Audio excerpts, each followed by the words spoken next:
നമസ്കാരം കൂട്ടുകാരെ, രാജേഷ് കുമാറാണ്. കൂട്ടുകാരെ, എൻ്റെ ഈ പുതിയ വീട്ടിലെ എല്ലാ കൂട്ടുകാർക്കും സ്വാഗതം. കൂട്ടുകാരെ, ഈ വിഷയം ഞാൻ ചർച്ച ചെയ്യേണ്ടെന്ന് വെച്ചിരുന്നാലും നമുക്ക് ഓരോ ദിവസം ചർച്ച ചെയ്യാൻ വേണ്ട ഓരോ കണ്ടന്റ് ഇങ്ങനെ സംസാരിക്കാതിരിക്കാൻ വയ്യ കൂട്ടുകാരെ. ഒരു രക്ഷയില്ല, വീഡിയോ സ്കിപ്പ് ചെയ്യല്ലേ. ഇപ്പോൾ സോഷ്യൽ മീഡിയ തുറന്ന് നോക്കിയപ്പോൾ കുറേ ആണും പെണ്ണുങ്ങളും വൈറലാവാൻ വേണ്ടി ദിലീപിൻ്റെ സിനിമയെക്കുറിച്ചുള്ള ചർച്ചകൾ. ദിലീപിൻ്റെ സിനിമ കാണില്ല. ഞാനൊരു കാര്യം പറയട്ടെ, ഇവര് ഈ പറഞ്ഞിട്ട് സിനിമ പൊട്ടു.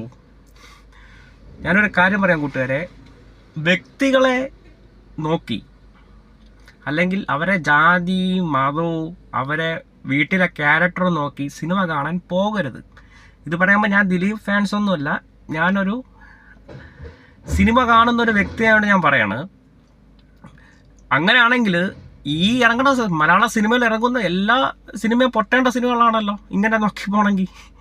നിങ്ങൾക്ക് ദിലീപിൻ്റെ വ്യക്തിപരമായിട്ട് വൈരാഗ്യം കാര്യം ദിലീപ് നിങ്ങളെന്താ ക്യാഷോ അല്ലെങ്കിൽ നിങ്ങളെന്തെങ്കിലും ചെയ്തിട്ടുണ്ടോ?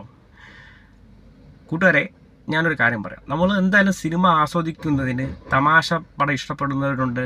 നിങ്ങൾക്ക് ആ സിനിമ കാണുന്നതിലൂടെ നല്ല മെസ്സേജ് നല്ല എൻ്റർടൈൻമെൻറ്റ് കിട്ടുന്നതെന്ന് മാത്രം നോക്കുക. അല്ലാതെ ഈ സിനിമാ നടൻ്റെ സ്വഭാവവും അവൻ്റെ ഹിസ്റ്ററിയും വച്ചിട്ട് നിങ്ങൾക്ക് സിനിമ കാണാനേ പറ്റൂലല്ലോ. ഇവിടെ ആരാണ് മാന്യമായിട്ടുള്ളത്? ഒരു മനുഷ്യനും 100% തികഞ്ഞ മനുഷ്യനൊന്നുമില്ല, ഞാൻ ഉൾപ്പെടെ. ആരും ഒന്നും തികഞ്ഞവരല്ല, എല്ലാവരുടെ ഭാഗത്തും നെഗറ്റീവ് ഉണ്ട്. ഇനി അങ്ങനെയുള്ള ഒരു മനുഷ്യൻ ഉണ്ടാവണമെങ്കിൽ ഇനി അടുത്ത ആരെങ്കിലും ജനിച്ച് അവൻ ആ ക്യാരക്ടറിൽ വളർത്തിയെടുക്കണം. ഇപ്പം ഏത് മേഖലയിലായാലും നെഗറ്റീവ് ഉണ്ട്, പോസിറ്റീവ് ഉണ്ട്. ഞാൻ ദിലീപിൻ്റെ സിനിമ കാണില്ല, ബഹിഷ്കരിക്കും. ഇങ്ങനെ ഒരു 5-6 വൈറലാവാൻ വേണ്ടി ആണായാലും പെണ്ണായാലും തുനിഞ്ഞിറങ്ങി നടന്നിട്ടുണ്ട്. നിങ്ങൾക്ക് വൈറലാവണമെങ്കിൽ എത്ര നല്ല നല്ല കാര്യങ്ങൾ ചെയ്യും. പാവങ്ങൾക്ക് അന്നദാനം കൂടെ, അല്ലെങ്കിൽ പാവങ്ങൾക്ക് വീട് വെച്ചുകൂട്, അങ്ങനെ വൈറലാവാൻ നോക്ക്. നിങ്ങളൊന്ന് ഓർക്കുക, ഒരു സിനിമ ഒരു ടീം വർക്കാണ്.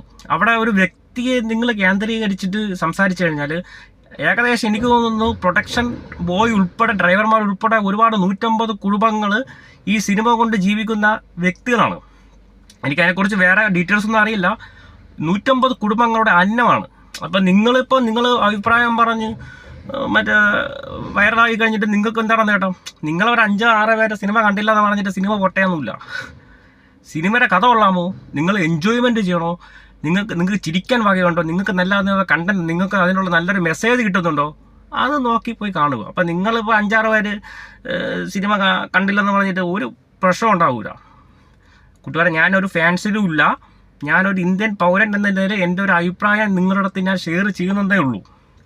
മനസ്സിലാവുന്നുണ്ടോ?